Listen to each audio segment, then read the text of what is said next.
भारत की आपराधिक न्याय व्यवस्था एक कथन, एक कन्फेशन या एक बयान किसी मुकदमे की दिशा बदल सकता है, लेकिन क्या हर बयान सच में स्वेच्छा से दिया जा सकता है?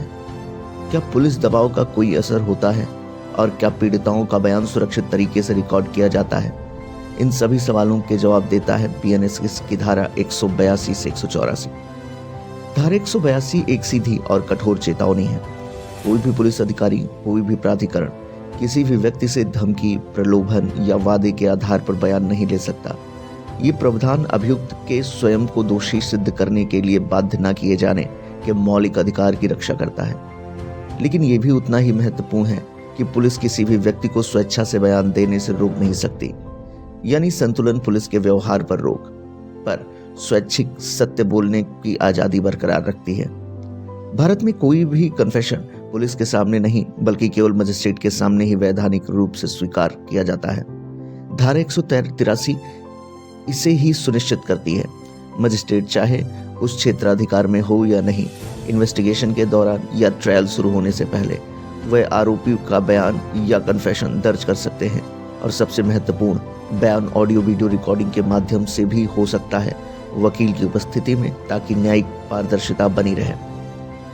मजिस्ट्रेट का प्रमुख दायित्व पहले से ही स्पष्ट करना कि आरोपी बयान देने के लिए बाध्य नहीं है, और यदि वह बयान देता है तो वह उसके विरुद्ध साक्ष्य के रूप में उपयोग हो सकता है।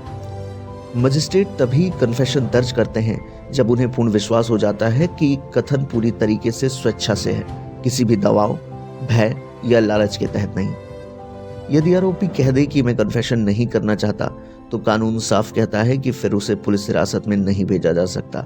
ये अत्यंत महत्वपूर्ण सुरक्षित प्रावधान है, क्योंकि यह आरोपी को पुलिस दबाव और संभावित क्रूरता से बचाता है। यौन अपराधों और गंभीर मामलों में कानून पीड़ित की संवेदनशीलता को ध्यान में रखते हुए उसके बयान को फीमेल मजिस्ट्रेट द्वारा रिकॉर्ड करने को प्राथमिकता देता है। यदि पीड़िता मानसिक या शारीरिक रूप से विकलांग हो या दुभाषीय, विशेष शिक्षक या ऑडियो वीडियो रिकॉर्डिंग की सहायता अनिवार्य है। और एक बहुत महत्वपूर्ण बिंदु, ऐसा बयान एग्जामिनेशन चीफ का स्थान लेता है, यानी पीड़िता को ट्रायल में बार बार बयान देने की आवश्यकता नहीं है। यदि ये क्रॉस एग्जामिनेशन ही पर्याप्त होगा। बलात्कार या उसके प्रयास के मामले में कानून आदेश देता है कि पीड़िता का मेडिकल परीक्षण 24 घंटे के भीतर सरकारी या अधिकृत अस्पताल में हो। चिकित्सीय रिपोर्ट में डीएनए सैंपल्स, चोटों का विवरण, मानसिक स्थिति और हर निष्कर्ष का आधार लिखना अनिवार्य है। और सबसे महत्वपूर्ण, पीड़िता की सहमति एक अनिवार्य शर्त है। बिना सहमति के कोई भी मेडिकल परीक्षण नहीं वैध है। बीएनएस की ये धारा 182, 83 और 84 मिलकर एक ऐसा न्याय प्रणाली बनाती है जिसमें आरोपी की स्वैच्छिक कन्फेशन सुरक्षित है, पीड़िता का बयान सम्मानपूर्वक रिकॉर्ड होता है, पुलिस दबाव से सुरक्षा सुनिश्चित है और साक्ष्य की विश्वसनीयता सर्वोपरि है। यही है आधुनिक भारत की न्याय यात्रा, जहां कानून केवल दंड नहीं बल्कि सुरक्षा और पारदर्शिता का भी संरक्षक है। न्याय तभी मिलता है जब प्रक्रिया भी न्याय संगत हो, और बीएनएस की ये धाराएं उसी न्यायपूर्ण प्रक्रिया का आधार है।